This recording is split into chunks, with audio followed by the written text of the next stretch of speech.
Greetings, people of the internet. I'm Scott with Serkworks Art Labs. Welcome to the underground laboratory where we create robots, aliens, zombies, and other imminent threats to humanity. We also create comic books that feature robots, aliens, zombies, and other imminent threats to humanity. Specifically, at least right now, zombies. That's the one thing that this book has.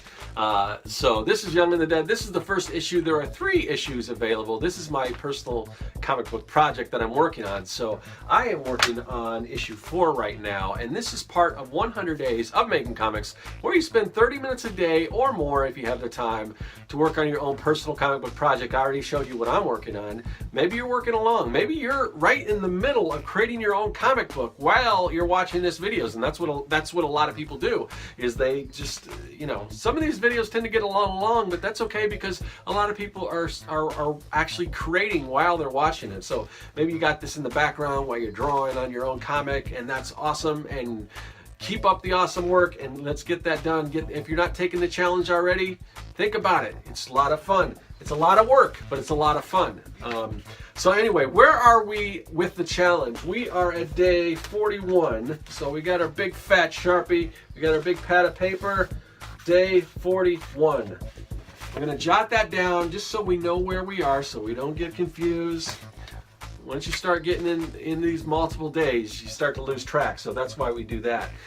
Before we get to the actual process of the comic book being created and what's going on with that, I was going to talk a little bit about model sheets today. Now, what are model sheets? Model sheets are usually, a lot of times they're done in cartoons or whatever, so animators can see different angles and things. There's also style sheets. Just to let people know, if you're sharing your work with other people, how those characters are supposed to be drawn and all that. Sometimes we do that with comics too, especially if we're doing kind of a group effort. But the one thing before I get into this, one thing I want to stress, and if you watched a few episodes earlier where we talked about, perfect being the enemy of done, a lot of times when we're creating things, we'll want to flesh out our world and do all that stuff, and that's good, but you just gotta pay attention to that, because sometimes you get so involved in creating your world and your characters and doing all these different sketches and things like that you never actually get to creating the comic. So we want to try to avoid that. But with that being said, I do want to talk a little bit about model sheets today. So I'll kind of show you some that I have here. All right, so this is, a while back I used to do a lot of work with Warner Brothers, back when they had the Warner Brothers studio stores, if you're old enough to remember those. So here's some Warner Brothers, kind of model sheets. So you can see Bugs Bunny from different angles, just multiple characters, Porky Pig. We get into Wile E. Coyote, and so different action scenes and different things like that. But yeah, different little style sheets. Elmer Fudd. Here we go, Yosemite Sam. But this is a big book, and it's got, you talk about all the different colors and everything. All right, so like Marvin the Martian, and they even throw in like his logo, and they'll put size charts to show you how big they are and everything like that. So there's that. This is a model sheet that I did for, if you guys are familiar with Turok Dinosaur Hunter, it's been a comic book. I think it wasn't an old Gold Key comic. I know Valiant had the property. It's kind of, the property's been traded around for a while. But Turok Dinosaur Hunter, it's been video games and everything. But I was working with a animation studio that had the license, and they were going to develop it into I don't know if it was a feature film. I think it was a feature film. I don't think it was a game. I think it was a feature film. But anyway, so this was kind of my take on the character. You can kind of see I had, since Dinosaur Hunter, he's got the skulls of like a raptor or something on his shoulder pads and everything, all his weapons. But you can see how we've got it from different angles, the front, the back, the side, all that. So you can, based on this, you can pretty much show that to anyone and they can kind of see how to draw it. So there's that. And then also, this is a long time ago, I created a children's show. And these are some of the character model sheets from that. This is my character, Alex the Ape. Let me see. And again, just different expressions. There's some more different characters. Let's see. Oh, this is, and here's the villain. The villain is a mad scientist, of course. What else would I do other than that? This is another character, Bewilderbeast. So we've got different views and things like that. So you can give that to people. For instance, like with those characters, the one I just showed you, Bewilderbeast. Say if somebody wanted to make a toy of it. They've got those sketches to work off of, and they can create a plush toy like this guy. Here's the main character from that kids series that I developed, Alex the Ape. That's the little plushie of that. So yeah, model sheets are good for that. If you want to stay on model when you're drawing your comic book, you might want to do a few turnarounds. But again, don't get too crazy with it, because if you spend too much time doing all this preliminary stuff, you'll probably never get around to doing the comic books. But I thought I would bring that up anyway. But speaking of getting around to doing the comic books, let's go to the paralleloscope and see what's going on with the process of Young and the Dead issue 4, where we're at.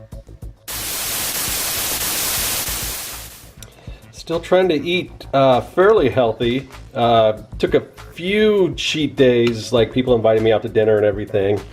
But even then, I kind of play it safe a little bit. I did have a hamburger the other night, but anyway, so today I made some grilled chicken, some stir-fried vegetables, and instead of rice I used quinoa, and it's pretty good. And of course you gotta have the sriracha. But I'm gonna chow down on this and get back to editing some videos. I think yesterday I may have mentioned I was going to get ready to ink this page. So this is the printout that I did all the perspective stuff and designed all this in Manga Studio. Printed it out on Bristol, and you know the whole deal if you've been watching. I printed out red line instead of blue line because my blue wasn't working. But before I ink, there's still some stuff I want to add. I decided I want to have, and well, this was something I wanted to do originally, but then I kind of forgot. But I don't want just this building when you're zooming in, because this is sort of, the zombie outbreak has happened, and this is where it originated from. So it needs to, I did put some broken windows and stuff, but I do want to put some like cars like in the parking lot that maybe some of them have been crashed, like they've been trying to get out of their escape and everything. There's a little booth in front with like the, I don't know what you call it, the little, you know, the little garter thing that comes down to stop people from coming in. That's kind of been broken. And of course have a few zombies milling around. So that's what I decided to do. I just got my Cola Race pencils, which the red matches pretty much the red line that I printed out, although I guess it really doesn't matter, because you know, I'm gonna get rid of the red when I finish inking it and scan it back in. But that's kind of what I'm doing right now, is just going in. You can kind of see, and the thing's so small because of the angle, or the shot that we're viewing at. We're pretty high up looking down, because I kind of want to zoom in. The whole idea of this opening page is that we're out, you know, bird's eye view, and then we're gradually going in. And as you see, is now that we're getting into the second panel, we're getting closer and closer. So you kind of see this devastation from afar, and then we start to move in, and then here you can see, you know, as we get a little closer, we start to see some windows broken and things like that. And then here in the third panel, we're kind of moving in through that doorway, which is one of, you know, it's like people have been like bum rushing to get out.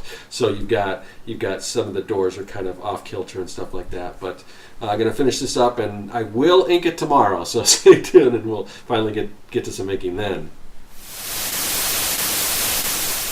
All right, welcome back to the lab as we put to rest another day, day 41. I'm going to say so long.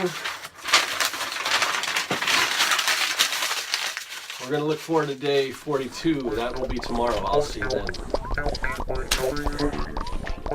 Hey everyone, you've seen the process. Now you can check out the story. Issues 1 through 3 of Young and the Dead are available at my website at serkworks.com. Also follow me on social media at the links listed below. Subscribe and check out some of the other videos in this series. There's much more to come.